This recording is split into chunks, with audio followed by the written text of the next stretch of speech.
आज मैं आपकी मुलाकात एक ऐसे खूबसूरत कपल से करवाने जा रही हूँ जिन्होंने अपनी ही शादी पे खुद कॉन्सर्ट किया। हम दोनों म्यूज़िक करते हैं तो हम म्यूज़िक की वजह से ही मिले थे। ये बोलते बहुत कम थे लेकिन ये था कि जब बैठते थे तो सब इनकी कंपनी इंजॉय बहुत करते थे। फैमिलीज आपस में मिली हैं। खुशी की जो खालू है मेरे फादर, जब वो बैठे हैं बातचीत शुरू की तो पता लगा कि वो एक दूसरे को किसी न किसी तरह लिंक से जानते हैं। कि इनका ड्रीम भी था कि ये अपनी शादी पे कॉन्सर्ट करेंगे चाहे इनकी बीवी गाती हो ना गाती हो। सॉरी तो कहते नहीं, ये मेरे सॉरी का जवाब देंगे इट्स ओके। मतलब बिल्कुल तारीफ नहीं करते थे और कोई गाता था ना तो उसकी बहुत तारीफ करते थे, हाँ एफर्ट करो बहुत अच्छा गा रहे हो। सब्सक्राइब करें और बेल दबाएं ताकि कोई खबर रह न जाए। सोनियो ओ सोनियो तुम्हें देखती हूँ तो सोचती हूँ बस यही, तुम जो मेरा साथ दो, सारे गम भुला के जी लो मुस्कुरा के ये जिंदगी।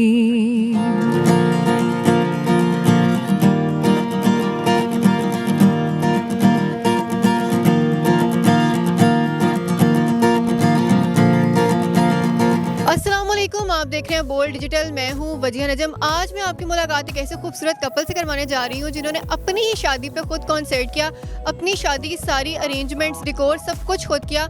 और सबसे इंटरेस्टिंग चीज़ इस कपल के बारे में जो है वो ये है कि इन्होंने, लोग अपने घर वालों से छुप के मोहब्बत की शादी करते हैं लेकिन इस कपल ने अपने दोस्तों से छुप के मोहब्बत की शादी की। कहानी पूरी है क्या, इनसे जानते हैं। अस्सलाम वालेकुम। वालेकुम अस्सलाम। कैसी हैं खुशी आप? मैं बिल्कुल ठीक हूँ, आप बताएं। मैं बिल्कुल ठीक हूँ। सबसे पहले ये बताएं, आप किसकी खुशी हैं, इनकी या सबकी? मैं सबकी खुशी हूँ, खुश भी रहती हैं हर वक्त? खुश भी रहती हूँ हर वक्त। अच्छा खुशी, सबसे पहले ये बताएं कि लोग जब लव मैरिज करते हैं तो हम ये देखते हैं कि भागते हैं तो फैमिली से छुप के भागते हैं, फैमिली नहीं मानती। आप लोगों ने दोस्तों से छुप के शादी की, क्यों? दोस्तों से हमने छुप के शादी नहीं की थी, दोस्तों सबको बुलाया था लेकिन हमने सरप्राइज़ दिया था उनको। और वो सरप्राइज़ ये था कि सबको ये पता था निकाह तक कि मेरा निकाह है, किसके साथ है ये नहीं पता था। तो इनको वो ऑलरेडी जानते थे, म्यूचुअल फ्रेंड्स थे, क्या सीन था? हाँ जी, म्यूचुअल फ्रेंड्स थे हमारे। मतलब जो मेरे फ्रेंड्स थे उनको भी नहीं पता था कि शायद कि मैं इनके साथ हो रही है और मुझे भूल गए और इनके तो फ्रेंड्स को बिल्कुल भी नहीं पता था ना। तो आपको ये कैसे मिले थे, कहानी शुरू कैसे हुई थी, किसने किसको पसंद किया था पहले? हम दोनों म्यूज़िक करते हैं तो हम म्यूज़िक की वजह से ही मिले थे और फिर हम लोगों ने साथ म्यूज़िक करना शुरू कर दिया और बस बाद में सबको भी लगा कि हम लोग के बीच में कुछ कंपैटिबिलिटी है, हम लोगों को भी लगा। तो पहली दफ़ा कहाँ मिले थे, कैसे मिले थे, सिलसिला शुरू कैसे हुआ था जब पहली दफ़ा देखा एक दूसरे को और फिर एंड तक निकाह तक पहुँचे, वो सारी कहानी बताएं। यार एक्चुअली हुआ ये था कि इवेंट था, एक रॉयल पम्प वाला इवेंट था। तो मेरा एक दोस्त था उमैर, उसकी मुझे कॉल आई कि यार ऐसे ऐसे ना एक बैंड है, उसको वोकलिस्ट चाहिए तो तुम हेल्प आउट कर दोगे उनकी। मैंने कहा यार मैं एज ए वोकलिस्ट तो नहीं आऊँगा मगर हाँ मैं उनको गाइड ज़रूर कर दूँगा। फिर उसने मुझे कॉल की, फिर थोड़ी देर बाद इनकी मुझे कॉल आई थी, मैसेज आया था, हाँ मैसेज आया था। तो उसके बाद फिर मैंने रिस्पॉन्ड बैक किया कि मैं आपको थोड़ी देर तक कॉल बैक करता हूँ। फिर मैंने कॉल की तो फिर मस्जिद के पास आके मैं खड़ा हो गया था, फिर ये मुझे लेने आई मस्जिद एंड बस ऐसे मिले फिर हम। खुशी आगे बताएंगे डिटेल में। खुशी, मस्जिद के बाहर आप इन्हें लेने गई, म्यूज़िक सिखाने आए, उसके बाद क्या हुआ? मस्जिद के बाहर मुझे पहले तो कोई नज़र ही नहीं आया ना, मतलब एक तो अंधेरा इतना था, ऊपर से इन्होंने काले कपड़े, गिटार का बैग भी काला, तो मुझे कुछ नहीं नज़र आया। फिर एक हाथ ऐसे नज़र आया कि मतलब मुझे पिक करने आए आप लोग, तो मैंने कहा यही हमारा बंदा है, इसी को पिक करने आए हम। और जब हम घर गए तो तब तक तो हम इनका मजाक उड़ा रहे थे कि बहुत कमज़ोर से थे, तो हमें लगा कि शायद ऐसी कोई यंगस्टर है और मतलब क्या गिटार बजाएगा ना, तो हमारे जैसे कोई होगा। बट ये जब आए और इन्होंने अपना गिटार बजाया तो हमने उस टाइम पे बस अपने सारे हथियार फेंक दिए क्योंकि मतलब ही वॉज टू गुड। तो फिर हमने इनको कहा कि तो जो मेरे साथ गिटारिस्ट थे मेरे फ्रेंड्स, उन्होंने कहा कि मुझे थोड़ा सा गाइड कर दें गिटार के बारे में। और फिर हमने इनके बहुत तरले किए कि बैंड में आ जाएं, बैंड में आ जाएं। उन्होंने कहा बैंड में मैं नहीं आऊँगा मैं जितनी हेल्प कर सकता हूँ उतनी करूँगा। फिर दोस्ती हो गया, आहिस्ता आहिस्ता म्यूज़िक करते रहे हम लोग साथ। तो खुशी, ये दोस्ती सिर्फ आपसे हुई थी इनकी या बाकी जो ग्रुप में आपकी फ्रेंड्स वगैरह थी उनके साथ भी हो गई थी? सबके साथ थी, सबके साथ थी। ये बोलते बहुत कम थे लेकिन ये था कि जब बैठते थे तो सब इनकी कंपनी इंजॉय बहुत करते थे। अच्छा नुमान, मुझे ये बताइएगा कि जब एक लड़का लड़की इस तरह मतलब शादी होनी होती है, सिक्स सेंस होती है जो आपको बता रही होती है कि यार ये बंदी है, मतलब कंफर्ट जोन है हमारा, अच्छा हम साथ रह सकते हैं, तो आपको कभी वाइब्स आई थी इनसे ऐसी कि यार हमारी शादी हो सकती है तो हम अच्छे से साथ रह सकते हैं? यार नहीं, वाइब्स कभी भी नहीं आई थी क्योंकि मतलब थ्रू आउट द यूनिवर्सिटी और उसके बाद मैं बहुत डिफरेंट फेजेस में रहा हूँ। जॉब करनी है, पढ़ना है, पैसे कमाने हैं, ये अचीव करना है, वो अचीव करना है। तो उस तरफ माइंड एज सच गया नहीं था। तो जब शादी करने लगी आप, तब जहन में ऐसी इनसिक्योरिटी है कि यार बंदा भी प्यारा है, गाता भी अच्छा, लड़कियां तो वैसे ही फ्लैट हो जाती हैं, जो लड़का प्यारा भी हो फिर उसके हाथ में गिटार भी, अक्सर बर्गर्स बैठे होते हैं गिटार लेके इसलिए बैठे होते हैं कि अटेंशन मिले उन्हें बंदियों की। तो तब थोड़ी सी आप हुई थी इनसिक्योर कि यार बाद में कुछ ना हो जाए कुछ भी? नहीं, लेकिन मैं तब हुई थी हमारे बिल्कुल बारात से एक दिन पहले ये अपने फ्रेंड्स के साथ गिटार लेके चले गए किसी जगह पे ना, और वहाँ ये लोग बैठे जैम कर रहे थे और सडनली 2 लड़कियाँ इनके पास उठ के आ गई 2 लड़कियाँ इनके पास उठ के आ गई और उन्होंने इनसे नहीं पूछा, इनके फ्रेंड से पूछा कि ये लड़का कौन है, और उन्होंने भी डायरेक्टली बोल दिया कि कल इसकी शादी है।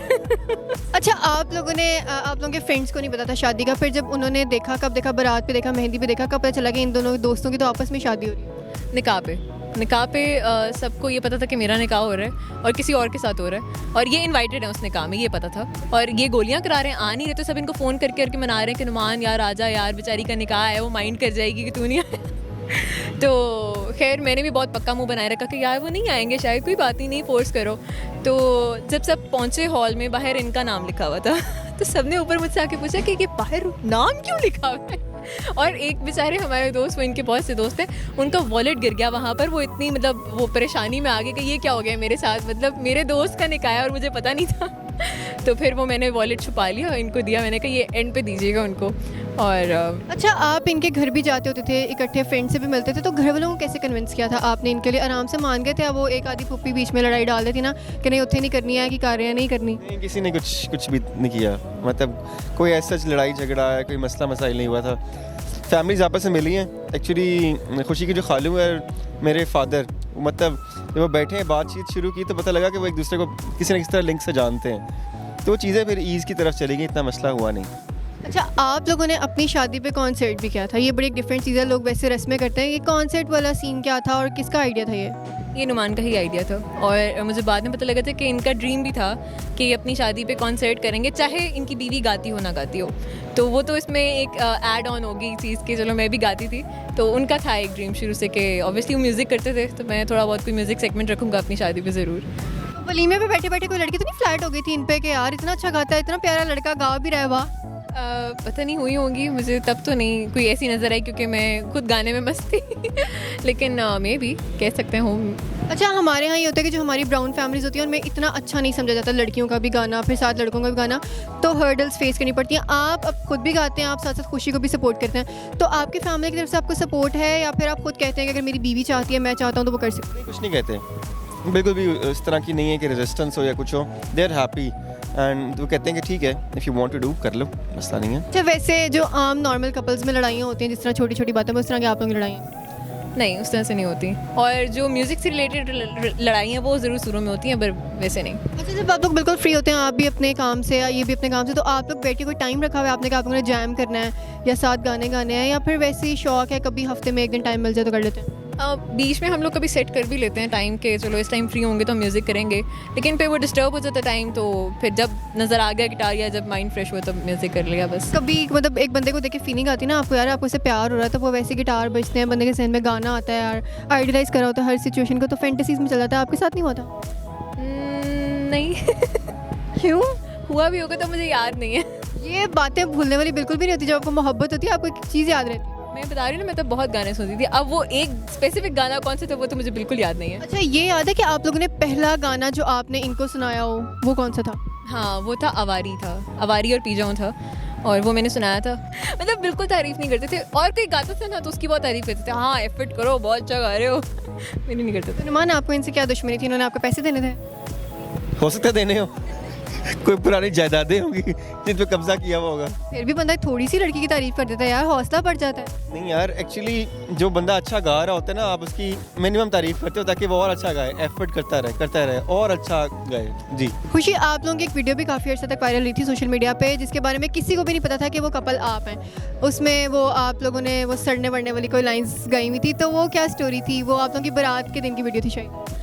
वो बारात के दिन की थी, और उससे पहले इनकी मेहंदी या ढोलकी पे इनकी अम्मा वो टप्पा गा रही थी, तो इन्होंने वहाँ से वो लाइंस सुनी, इनको अच्छी लगी होंगी, तो बिल्कुल जब हम लोग घर आए तो इन्होंने फटाफट से वो लाइंस अम्मी से पूछी, याद की और मुझे आके बताएं कि ये लाइन्स हमने करनी है जल्दी से। फिर गिटार पकड़ा और वो बस हमने वो वीडियो रिकॉर्ड करके तो अपलोड कर दी। हमने वो स्टोरी पे लगाई थी बेसिकली, हमने वैसे अपनी अकाउंट पे पोस्ट नहीं की थी, तो वो स्टोरी से ही किसी ने पकड़ के अपने अकाउंट पे वो उसे कंबाइन करके लगाया और वायरल कर दिया। खुशी, वो लाइंस जो उस वक्त आप लोगों ने गाई थी वो सुनाएं थोड़ी। रोटी उत्ते की माँ है, रोटी उत्ते की माँ है, तुसी भावें सड़दे रवो साडा कल वली माँ है, तुसी भावें सड़दे रवो साडा कल वली माँ है। तो ये लाइन सुन के आप लोगों के दोस्तों को ये तो क्या कि आप लोगों ने कहीं उनको टारगेट कर दिया? नहीं, मुझे बस अच्छी लगी थी लाइंस, तो मैंने कहा लेट्स पोस्ट इट। खुशी, ऑडियंस को कोई मैसेज दें कि आप अपने रिलेशनशिप को किस तरह से एक हेल्दी रिलेशनशिप रख सकते हैं और इस तरह से कि आप लोग एक कपल कम और फ्रेंड्स ज़्यादा लग सकते हैं। वाओ।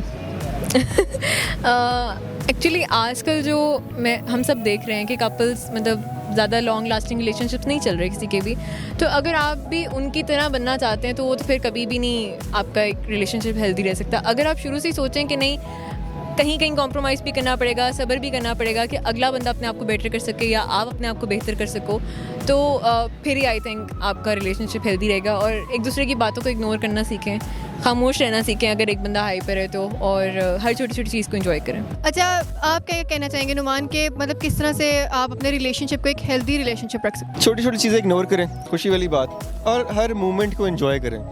जितना पॉजिटिव लेंगे ना आप चीज़ों को, उतनी चीज़ें पॉजिटिव रहेंगी, वरना वो नेगेटिविटी की तरफ जाएंगी। बस ये है कि आपको पता है कि आपका लाइफ पार्टनर है और अच्छे से रहें उसके साथ।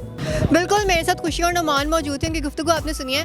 बहुत ही खूबसूरत कपल है, उनका ये कहना है कि अगर आप चाहते हैं कि आपका रिलेशनशिप सक्सेसफुल रिलेशनशिप रहे, एक हेल्दी रिलेशनशिप रहे, तो जो कॉम्प्रोमाइज़ है वो दोनों तरफ से दोनों को करना पड़ता है। इतना ज़्यादा इंसान को ओवर पोजेसिव भी नहीं हो जाना चाहिए, कॉम्प्रोमाइज़ भी करने चाहिए ताकि आपका रिलेशनशिप जो है वो लॉन्ग लास्टिंग रिलेशनशिप और आप दोनों एक दूसरे के साथ खुश रह सकें।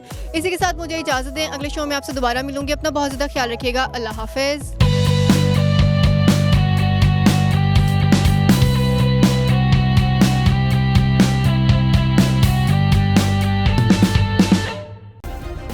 सब्सक्राइब करें और बेल दबाएं ताकि कोई खबर रह न जाए।